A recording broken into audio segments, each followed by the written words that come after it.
Վարչապետ Նիկոլ Փաշինյանը Վաշինգտոնում մասնակցել է Խաղաղության խորհրդի անդրանիկ նիստին։ Միջոցառմանը մասնակցել են խորհրդին միացած պետությունների ղեկավարներ, վարչապետներ եւ արտաքին գործերի նախարարներ։ Նիստին ներկայ է գտնվել նաեւ Հայաստանի Հանրապետության արտաքին գործերի նախարար Արարատ Միրզոյանը։ Իր ելույթում ԱՄՆ նախագահ Դոնալդ Թրամփը անդրադառնալով տարբեր միջազգային հակամարտություններին խոսել է նաեւ Հայաստան-Ադրբեջան հակամարտության մասին, նշելով, որ 32 տարի տևած հակամարտությունից հետո Հայաստանի եւ Ադրբեջանի ղեկավարները զգալի աշխատանք են իրականացրել խաղաղության հաստատման ուղղությամբ։ ԱՄՆ նախագահը շնորհակալություն է հայտնել Հայաստանի վարչապետին եւ Ադրբեջանի նախագահին կատարված աշխատանքի համար, ընդգծելով ձեռք բերված արդյունքների կարեւորությունը։ Վարչապետ Նիկոլ Փաշինյանը նիստի շրջանակում կարճատև զրույցներ է ունեցել մի շարք երկրների գործընկերների հետ։ Նիստի ընթացքում ներկայացվել է նաեւ Գազայի խաղաղության ծրագիրը եւ առաջիկայում նախատեսվող քայլերը։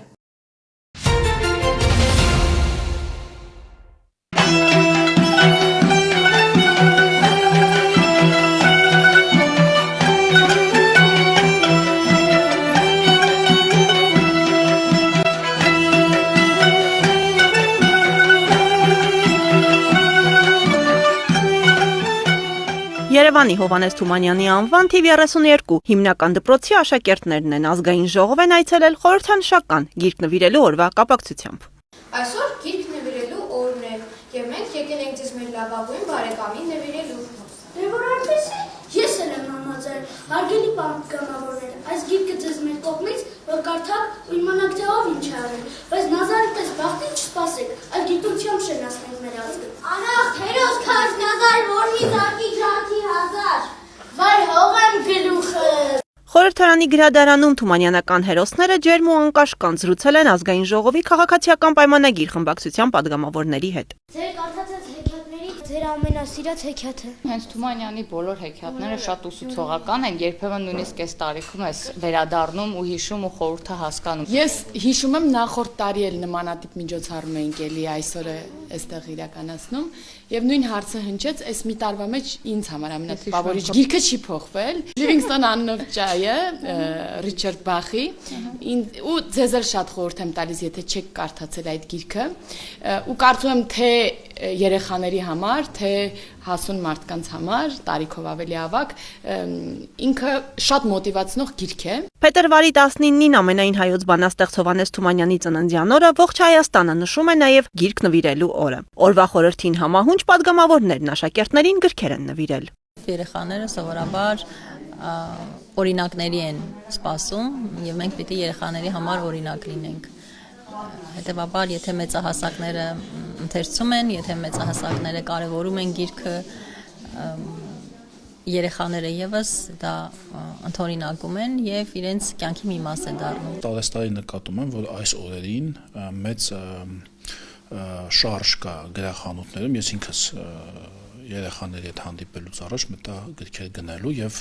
կարելի ասել հերթեր էին։ Հուսով եմ, որ գիրք նվիրելուց հետո եւ նվեր ստանալուց հետո մարդիկ նաեւ կարդում են։ Յուրաքանչյուր տարի իրականում ազգային ժողովի աշխատակազմը կազմակերպում է դա արդեն ավանդույթ է դառել։ Այս տարի եւս նախատեսում էինք նմանատիպ միջոցառում իրականացնել։ Ստացանք առաջարկ Թումանյանի անվան դպրոցի կողմից, որպեսզի 4 դասարանի երեխաները ներկայացնեն փոքրիկ ներկայացում Թումանյանի հեքիաթների հիման վրա եւ մենք իսկապես այդ հնարավորությունը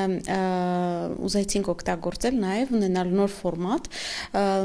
գիրք նվիրելու օրվա կապակցությամբ։ Գիրք նվիրելու տոնն արմատավորվել է Հայաստանի գրողների միության երջանկահիշատակ նախագահ Լևոն Անանյանի նախաձեռնությամբ 2008 թվականից։ Հեյ պարոններ, ականջարեք թափառական աշխուղին, սիրուն տիկնայք ջահել տղեկ, լավ ուշ դրեք իմ խաղին։ Անցկացան, օրերը թնան անցկացան, ախով ախով դարերով, սիրտս կերան անցկացան։ Ավիաընկերությունները նոր ուղղություններով չվերթներ իրականացնելու համար օդի տուրքի արտոնությունից օգտվելու իրավունք ունեն։ 2020 թվականից գործող օրենքից տեղական ընկերություններից ոչ բոլորն էին կարողանում օգտվել։ Օրենսդրական նոր փոփոխության համաձայն նրանք կարող են կրկին դիմել արտոնությունների համար, ինչը հավասար պայմաններ կստեղծի ընկերությունների համար։ Տարածքային կառավարման եւ ենթակառուցվածքների փոխնախարարը նկարագրում է մի իրավիճակ, երբ ավիաընկերությունները ունեցել են նոր ուղղություններ եւ չեն կարողացել սեփական կոդով չվերթ իրականացնել, բայց օրինակ տոմսերի վաճառք կատարել են։ Ինչու չեն կարողացել օգտվել, հիմնականում եղել է պատճառը, որ այդ Եվրոմիության անվտանգության ցուցակում ընդգրկվելու, ինչպես նաև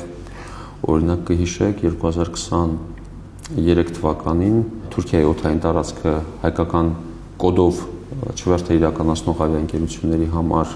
որոշակի սահմանափակումներ մտցվեցին, հետո իհարկե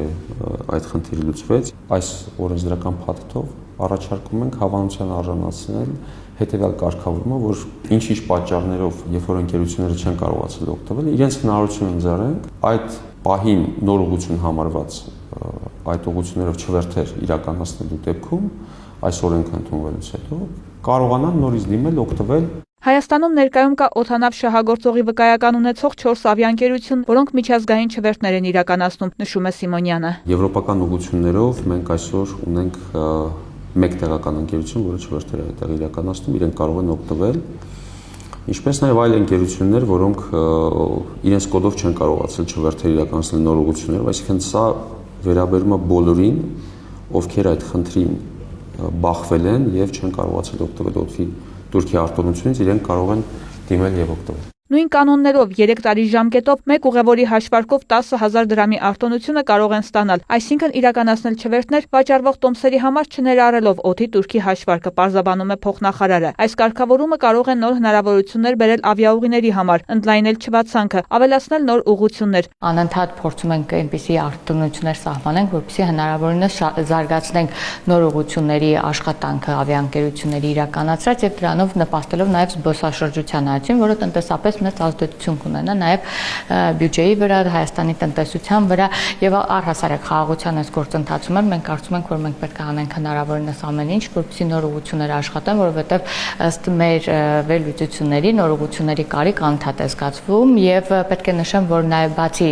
օդի Թուրքին վերաբերելի աջակցությունից նաև եղել են կառավարության որոշումներ, որոնք որ նոր ուղղություններ սահմանող ավիաընկերություններին, որոնք բազավորված են Հայաստանի Հանրապետությունում, ամեն մի ուղևորի հաշվարկով ֆինանսական աջակցություն են տրամադրելու։ Տեղական ընկերություններից ոմանք մեծ հետ բանավոր զրույցում հաստատեցին, քանի դեռ նոր օդանավ ձեռք չեն բերել, չեն կարող օգտվել առավելությունից։ Իսկ ինչպիսի ազդեցություն կունենա այս կարգավորումը բյուջեի վրա։ Օդի Թուրքի արտոնության բացակայությունը շատ հաճախ ազդում է չվերթների նվազման վրա։ Հետևաբար այս ոլորտից բյուջեն մուտքեր չի ունենում։ Այս պարագայում մուտքերի պակաս եւս չի լինի, այն տարբերությամբ, որ նոր ուղղությունները կարող են ավելանալ։ Կարող է լինել հակառակ դեպք, երբ որ ընկերությունը ուղղակի չվերթ չի իրականացնի այդ ուղղությամբ։ Այդ դեպքում ոչինչ չի գանձվելու։ Իսկ այս պարագայում, երբ որ չվերթեր են իրականացվում, այդ չվերթի մեջ, այդ չվերթի տնտեսության մեջ կա ոչ միայն օդի Թուրք, կա նաև օդանավակայանին վճարվող գումարներ, կան նաև զբոսաշրջիկներ, որոնք այդ ուղղություններից գալիս են Հայաստանի Հանրապետություն եւ այստեղ գումարներ են ծախսում ու բազմաթիվ այլ մուլտիպլիկատիվ էֆեկտներ։ Օդի Թուրքը երբ որ սահմանվել է ոչ թե բյուջեում ֆինանսական ավելացումներ ունենալու համար, այլ առավել շատ ավիաընկերությունների զարգացման համար, որպեսզի ավիաընկերությունները զարգացնեն, հետեւաբար երբ որ զարգանան ավիաընկերությունները, երբ որ լինեն նոր ուղղություններ, դե բնականաբար դա էլ իր ազդեցությունը կունենա նաև բյուջեի վրա։ Իսկ արդյոք օդի Թուրքի ընդհանրապես չեղարկման հարցը քննարկվում է։ Եթե կլինեն համապատասխան հաշվարկ հիմնավորումներ, որոնք ցույց կտան, որ չեղարկումը տնտեսական լուրջ էֆեկտներ կապահովի, չի բացառվում, բայց դրա համար կարիք կլինի ֆինանսական տարբեր մեխանիզմների կիրառմամբ խթանել նոր ուղղություններ, նշում է փոխնախարարը։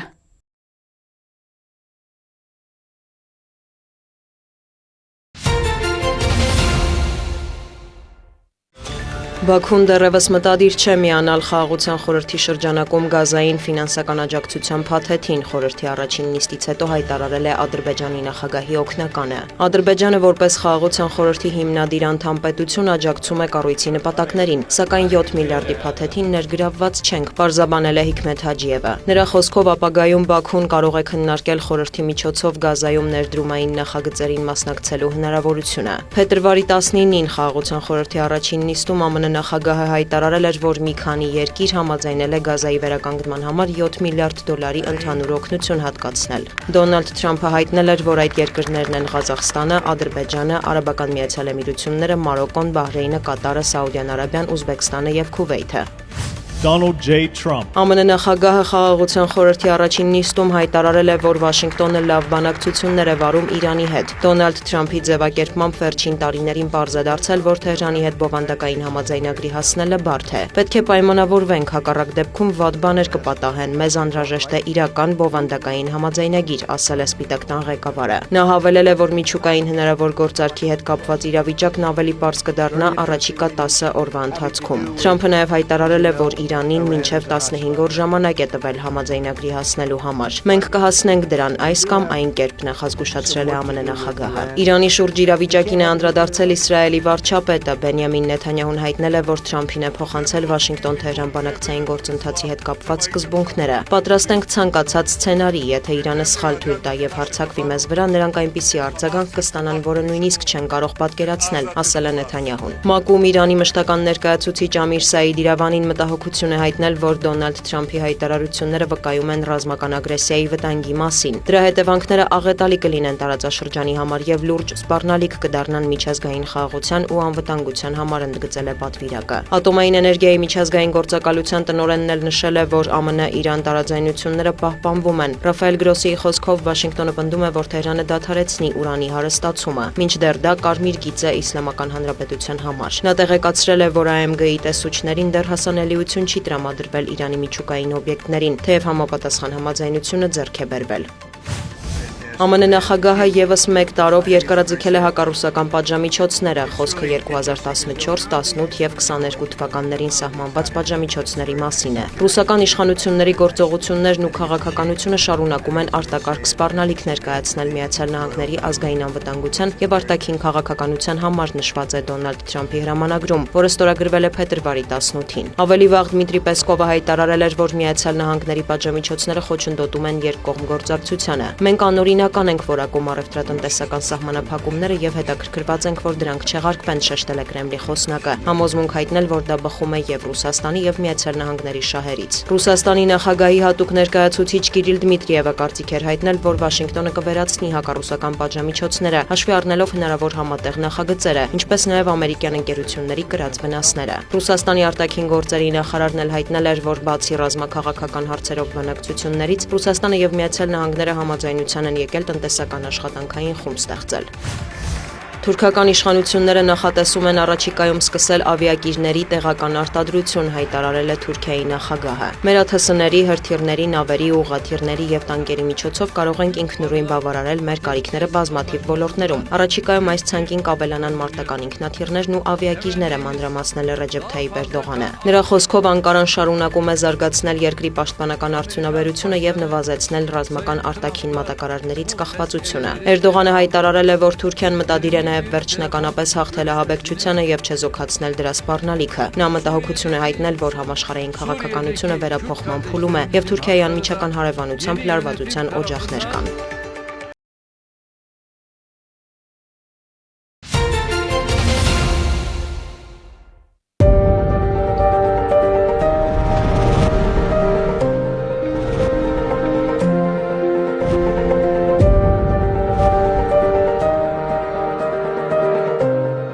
Մենք հիմա գտնվում ենք Երևան-Սևան-Իջևան ավտոճանապարհի Հաղարսին Թեղուտ բնակավայրերի ճանապարհահատվածում։ Վերջին 3 տարիների տվյալներով այս ճանապարհահատվածը Տավուշի մարզի ամենավթարավտանգ ճանապարհահատվածն է եւ վերջին 3 տարիների տվյալներով այստեղ արձանագրվել է 21 ճանապարհատրանսպորտային պատահար, որոնց հետևանքով ունեցել ենք 4 զոհ, եւս 61 քաղաքացի ստացել է տարբեր աստիճանի մարմնական վնասվածքներ։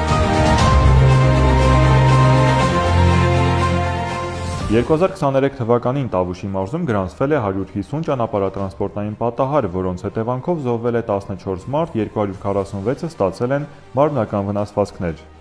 2024 թվականին արձանագրվել է 137 պատահար, զոհվել է 11 մարդ, 246-ը վիրավորվել։ Իսկ 2025 թվականին դեպքերի թիվը հասել է 168-ի, զոհվել է 9 մարդ, մարմնական վնասվածքներ ստացել 347 քաղաքացի։ Այս ճանապարհահատվածն ամենօրյա օգտագործման մեջ է, այստեղով երթևեկում են թե թեթև մարդատար մեքենաներ, թե բեռնատարներ։ Տարածքն աչքի է ընկնում ակտիվ երթևեկությամբ, սակայն միևնույն ժամանակ ունի մի շարք ռիսկային առանձնահատկություններ։ Տեսանելիության սահմանափակ հատվածները, արագության պահպանման հետ կապված խնդիրներն ու վարորդների անուշադրությունը հաճախ դառնում են պատահարների հիմնական պատճառը։ Յուրաքանչյուր սխալ որոշում այս ճանապարհին կարող է արժանալ շատ ավելի թանկ, քան մի քանի կորցրած վայրկյանը։ Պատահարների հաճախականությունն այս հատվածում մտահոգում է թե վարորդներին, թե պատասխանատու կառույցներին։ Խնդիրը միայն ճանապարհի ֆիզիկական վիճակը չէ, մեծ դեր ունի նաև մարդկային գործոնը, անուշադրությունը, արագության գերազանցումն ու ճանապարհային երթևեկության կանոնների խախտումները։ Այս ճանապարհահատվածում 2025 թվականին տեղի ունեցել 21 ճանապարհատրանսպորտային պատահար։ Հիմնական պատճառներից արագության գերազանցումը, վտանգավոր վազանցը եւ վարորդների անուշադրությունն է։ Ոստիկանությունը պարբերաբար ուժեղացնում է այս հատվածում իր ծառայությունը, սակայն անհրաժեշտ է նաև վարորդների գիտակից վարքագիծը։ Յուրաքանչյուր խախտում, յուրաքանչյուր անուշադրություն կարող է անդառնալի հետևանք ունենալ բոլորիս համար։ Հարգելի քաղաքացիներ, ճանապարհային երթևեկության անվտանգությունը կախված է յուրաքանչյուրիցս։ Ուստի եւս մեկ անգամ հորդորում ենք վարորդներին ճանապարհային երթևեկության ընթացքում լինել առավել զգոն եւ պահպանել երթևեկության անվտանգության կանոնները։ Կառավարության անդամներն այսօրվա նիստի մեկնարկին գրքեր նվեր ստացան։ Դրանք պետական աջակցությամբ հրատարակված տարբեր գործեր էին։ Ինչպես գիտեք, այսօր Հովհաննես Թումանյանի ծննդյան օրն է, որը արդեն ավելի քան 15 տարի մեր երկրում նշվում է նաև որպես գիրք նվիրելու օր, եւ այս կապակցությամբ մեր նախարարությունը կառավարության նիստի բոլոր մասնակիցներին փոխանցել է գրքեր։ Իհարկե այդ գրքերի մեջ մեծ բաժին ունեն հենց Հովհաննես Թումանյանի գործերը, բայց մենք սիրով մեր գործընկերներին ենք փոխանցել նաև ժամանակակից հայ գրողների եւ նաև թարգմանական գրականության նմուշներ։ Հուսով եմ, որ կարդալու ժամանակ կունենանք եւ նաև գուցե միմյանց փոխանցենք մեր կարդացած գրքերը։ Զեկուցվող առաջին հարցը վերաբերում էր օտարերկրյա ներդրողներին։ Ընդունվող որոշումը մի շարք փոփոխություններ կմտցնի ներկայում գործող համապատասխան օրենքում։ Այսպիսով նախագիծը սահմանում է խտրականության բացառման երաշխիքը իր երկու կարևոր բաղադրիչներով՝ ազգային ռեժիմը, համաձայն որի օտարերկրյա ներդրողները ունենալու են տեղացի ներդրողներին հավասար իրավունքներ, ազատություններ եւ պարտականություններ, եւ առավել բարենպաստության ռեժիմը, համաձայն որի օտարերկրյա պետությունների ներդրողները համանման իրավիճակներում ունենալու են համանման նույնանման բարենպաստ վերաբերմունք։ Նախագծով սահմանվում են իրավական եւ ֆիզիկական պաշտպանվածության մի շարք դրույթներ օտարերկրյա ներդրողների համար, նպատակ ունենալով Հայաստանը նրանց համար առավել գրավիչ դարձնել։ Սահմանում է այնպիսի երաշխիքներ, ինչպիսիք են կապիտալի եւ գույքի ազատ տեղաշարժն ու փոխարկումը, հողի նկատմամբ սեփականության եւ այլ գույքային իրավունքները, աշխատողներ վարձելու երաշխիքը, վեճերի լուծման մեխանիզմը, արդարադատության մատչելիությունը եւ այլն։ Հաջորդիվ ֆինանսների նախարար Վահե Հովհաննիսյանը կառավարության անդամներին ներկայացրեց փոփոխությունների փաթեթ, որոնք կկարգավորեն մասնակցային բյուջետավորման գործընթացը խոշորացված համայնքներում, որպեսզի սուբվենցիոն ծրագրերը տարածվեն նաև առավել փոքր բնակավայրերի վրա։ Սուբվենցիայի հայտերի վերջնաժամկետը սահմանվում է մարտի 1-ը ներկայիս ապրիլի 1-ի փոխարեն, որպեսզի ծրագրի իրականացման համար ավելի երկար ժամանակ մնա բյուջետային տարում։ Տարածքային կառավարման եւ ենթակառուցվածքների նախարար Դավիթ Խուդատյանի նախագծով էլ կառավարության համաձայնությունը ստացավ 16 համայնքների 18 սուբվենցիոն ծրագրերի ֆինանսավորումը։ Ցանկում Սյունիքի մարզից 5 համայնք էր։ Սիսիան համայնքի Աղիտու եւ Վաղատին բնակավայրերում խմելու ջրագծերի վերանորոգում ավարտական փուլում են գտնվում աշխատանքները։ Կապան համայնքի Աղվանի բնակավայրի խմելու ջրամատակարարման համակարգի կառուցում կատարված է շինարարական աշխատանքների 75%-ը, Տեղ համայնքի Կորնիձոր եւ Վաղատուր բնակավայրերում խաղահրապարակների եւ ժամանցի կենտրոնների կառուցում աշխատանքները ավարտված են, Քաջարան բնակավայրի Քաջարան Շահումյան 8 հասցեի բազմաբնակարան շենքի ընդհանուր բաժնային սեփականության գույքի նորոգում էներգախնայող միջոցների կիրառմամբ աշխատանքները եւս ավարտված են, Գորիս համայնքի Գորիս բնակավայրի Այգեստան փողոցի մի հատվածի հիմնանորոգում Քրիստոֆոր փողոցից մինչև քաղաքային ֆուտբոլի դաշտ աշխատանքները գտնվում են ավարտական փուլում։ Աշխատանքի եւ սոցիալական հարցերի նախարար Արսեն Թորոսյանը մի քանի մանրամասներ ներկայացրեց կենսաթոշակներն ու նպաստներն անկախիկ եղանակով վճարելու վերաբերյալ։ Կրկին հորդորեց մինչև մարտի 5-ը մոտենալ բանկ եւ քարտ ստանալ։ Հակառակ դեպքում դրանք ուղղակի կառաքվեն շահառուների տներ։ Ավտոմատ է լինելու ընտրությունը, այսինքն համակարգի միջոցով պատահականության սկզբունքով հաշվի առնելով որոշ պարամետրեր, այդ ընտրությունը կատարվելու է համակարգի կողմից, որպեսզի որևէ մեկը ապրիլի 1-ի դրությամբ զրկված չլինի իր կենսաթոշակը կամ նպաստը ստանալու իրավունքից։ Դրանից հետո Ընտրությունը ավտոմատ կատարելուց հետո մարտի 5-ից մինչև ապրիլի 1-ը մենք ապահովելու ենք քարտերի առաքումը սուրհանդակային ծառայության միջոցով, տարբեր տեսակի ծառայություններ կարող են լինել կամ բանկեր, որ իրենք են պատրաստական դա անել, կամ բանկեր, որ մեր միջոցով դա կարվի, հիմա նաև այդ բանակցությունները շարունակվում են, եւ մինչև ապրիլի 1-ը հնարավոր չի լինելու փոխել վճարողին, այսինքն եթե բանկը ավտոմատ ընտրվել է, ապա մինչև ապրիլի 1-ը հնարավոր չի լինելու փոխել։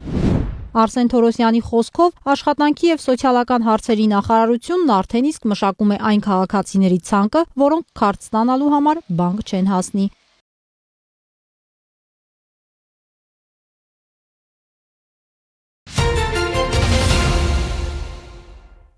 Տեղեկության տարածման տեխնոլոգիաների եւ հարթակների զարգացումը պարարտ հող ստեղծեց նաեւ ապատեղեկատվության աճի համար։ Խնդիրը խորացավ արհեստական բանականության ի հայտ գալով, առավել հաճախ սկսեց օգտագործվել հիբրիդային սպառնալիք տերմինը։ Այս երևույթի դեմ հատկապես երիտասարդների դիմակայունության բարձրացմանն է ուղղված Անվտանգային վերլուծությունների ինստիտուտի դասընթացը։ Հաճախ է լինում այս կեղծ լուրերը, կեղծ նարատիվները, որոնք որ տարածվում են, իսկ դրանք տարբերակելը եւ ճիշտ ընտրություն անելը դա արդեն ոնց որ մնում է մարդկանց վրա ու կարողանում ենք այսպիսի դասընթացների միջոցով մենք ուղղակի նրանց գիտելիք տալ, նշեմ, որ ինքը քաղաքական բնույթ չունի եւ մենք որևէ քաղաքական դկրտումներ, ձգտումներ չունենք, այլ փորձում ենք զուր երիտասարդների շրջան բարձրացնել քննադատական մտածողությունը, մեծագրագիտությունը։ Հիբրիդային սպառնալիքները մշակվում են մանրամասնորեն եւ թիրախավորում յուրաքանչյուրին անհատապես, ազդելով կարծիքի եւ դիրքորոշման վրա։ Արհեստական բանականության գործիքներով ստեղծվող բովանդակությունն էլ նոր մարտահրավերներ է առաջ բերել կեղծ կամ ճշգրիտ տեղեկությունը տարբերակելու գործում։ Երիտասարդներին ապատեղեկատվության դեմ պայքարի միջոցներին վերաբերող գիտելիքներ եւ հմտություններ փոխանցելը կարևորվում է առաջիկա խորհրդարանական ընտրությունների համատեքստում։ Մենք գիտակցում ենք, որ այսօր ցանկացած անձ, ով ունի հեռախոս եւ ինտերնետին միացած է, հետեւաբար կարող է որևէ խմբի անձի կողմից թիրախավորված ուրեմն լինել եւ ապատեղեկատվության զոհ դառնալ։ Հետեւաբար մեր խնդիրն է խոսել երիտասարդների հետ, կիսվել մեր գիտելիքներով։ Երիտասարդների շրջանում շատերը կան, որոնք առաջին անգամ են իդեպ մասնակցելու ընտրություններին, շատ կարևոր է, որ իրենք այսպես ասած ֆիլտրված տեղեկատվության հիման վրա իրենց որոշումները կայացնեն։ Քանի որ շուտով ընտրություններ են, շատ կարևոր է հասկանալ այն տեղեկությունը, որ մենք ստանում ենք, որքան է ճշգրիտ եւ որքանը ոչ։ Նախկինում իմացել եմ, որ այն տեղեկությունը, որը ստանում եմ, առաջին հերթին պետք է համապատասխանեցնեմ պաշտոնական աղբյուրներին, իսկ այսօր սովորել եմ մի քանի նոր կայքեր, որոնք իրենք ստուգում եւ տեղադրում են տեղեկության ճշգրիտ լինել եւ չլինելը։ Դա շատ կարևոր է ինձ համար։ Ես մեդիագրագիտությունից բավականին տեղեկացված էի, բայց հենց ընտրական շրջանում այսքան չի խորացել, թե ինչ անհրաժեշտ իմանալ։ Հետաքրքիր դեպքեր քննարկեցինք, օրինակ նույն ձայնագրությունները, երբ որ տարածում են, ոնց բարձենք ճիշտ են, ում թիմ ենք, ինչ մարմինների թիմ ենք։ Ապատեղեկատվությանը հակազդելն արդյունավետ կարող է լինել միայն այն դեպքում, երբ երիտասարդները գիտելիք կրողներից դառնան գիտելիք տարածողներ։ Լսարանն այս ուղղությամբ եւս նոր հմտություններ է ձեռք բերում։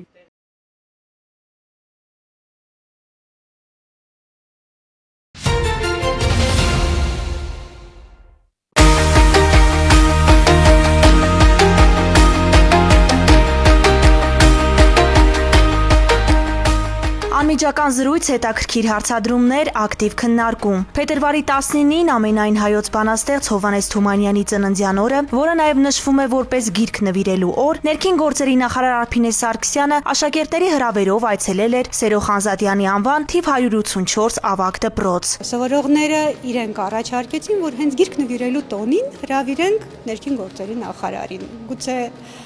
դա մտածեք ինչու, ինձ էլ դա հետաքրքիր, իրենք ասեն մենք հարցեր ունենք նախարարին։ Օրվա արդիվ շնորհավորելով ներկաներին նախարարը շնորհակալություն է հայտնել նախաձեռնության համար եւ կարեւորել երիտասարդների հետաքրքրվածությունը ներքին գործերի նախարարության ոլորտային կառավարման գործընթացների նկատմամբ։ Ներքին գործերի նախարարության ձևավորմամբ ստեղծվել է հանրային երկխոսության լայն դաշտ, ներգրավելով թե երիտասարդներին, թե քաղաքացիական հասարակության ներկայացուցիչներին։ Սա հնարավորություն է տալիս նախարարությանը առավել արդյունավետ արձագանքել բարձրացված հարցերին եւ քննարկումների միջոցով մշակել արդյունավետ լուծումներ, կարեւորել է նախարարը։ Երբ որ իմացանք, որ նախարարը գալու է, շատ ուրախացանք, որովհետև հետն շատ անսպասելի էր ու մեծ պատասխանատվություն էր մեզ համար։ Արփինե Սարգսյանը խոսել է ոստիկանության, փրկարար ծառայության եւ միգրացիայի ու քաղաքացիության ծառայության աշխատանքի մասին, նշելով, որ ծառայություններն ուղեկցում են քաղաքացիներին կյանքի տարբեր փուլերում, սկսած ինքնությունը հաստատող փաստաթղթի տրամադրումից մինչև արտակարգ իրավիճակներում արձագանքում եւ անվտանգության ապահովում։ Կցանկանայի, որպեսզի Տիկին Սարգսյանի օրինակով մեր մյուս բոլոր պաշտոնյաները եւս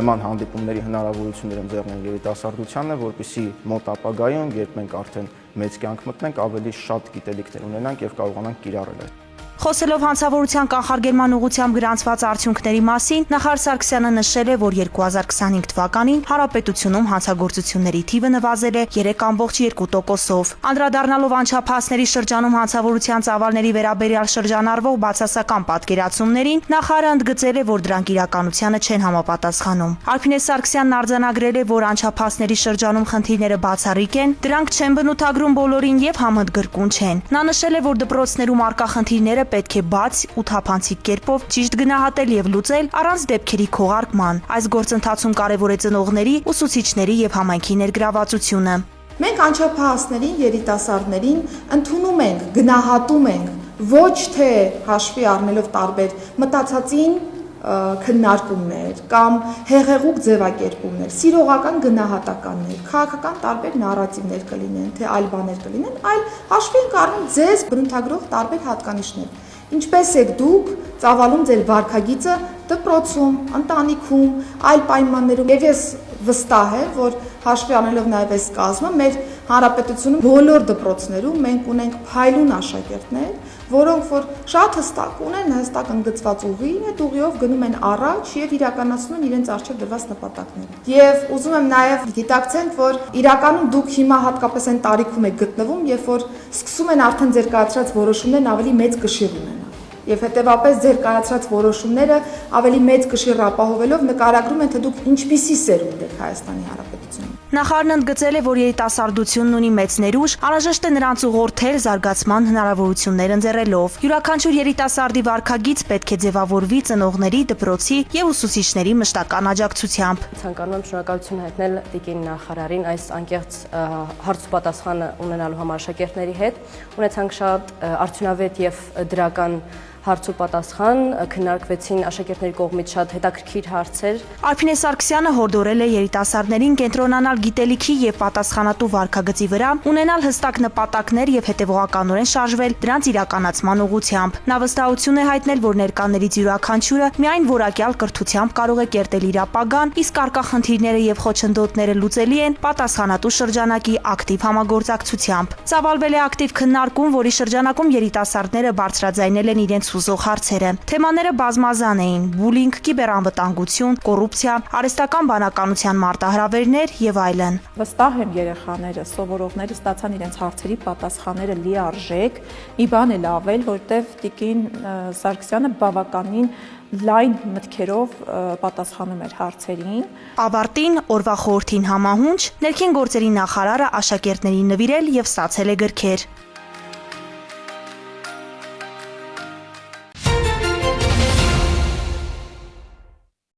Քրեական ոստիկանության դիմնամիջոցների անօրինական շրջանառության դեմ պայքարի վարչության ծառայողները ստացել էին օպերատիվ տեղեկություն, որ Աբովյան քաղաքի մի բնակիչ իրացման նպատակով ձեռք է բերելու Մաքսանենք ճանապարհով Հայաստան ներկրված խոշոր չափերի թմրանյութ։ Տեղեկությունն իրացվեց փետրվարի 11-ին։ Համագործակցելով Կոտայքի մարզի պարեկների հետ, քրեական ոստիկանները Երևան աշտարակ ավտոճանապարհին սերբակալեցին 29-ամյա Աբովյանցուն եւ Opel Magnish-ի մեքենայով հանդերձ տեղափոխեցին համայնքային ոստիկանության Դավթաշենի բաժին։ Տղամարդը հայտնեց, որ իր վերցրած թմնամիջոցի փաթեթը մեքենայի մեջ է։ Նախաձեռնվեց քրեական վարույթ, որի շրջանակում Opel-ի խոզարկությամբ հայտնաբերվեց 1 կիլոգրամ 150 գրամ մարիխուանա։ Տղամարդը կալանավորվել է նախաքննությամբ, հանգամանքները պարզվում են։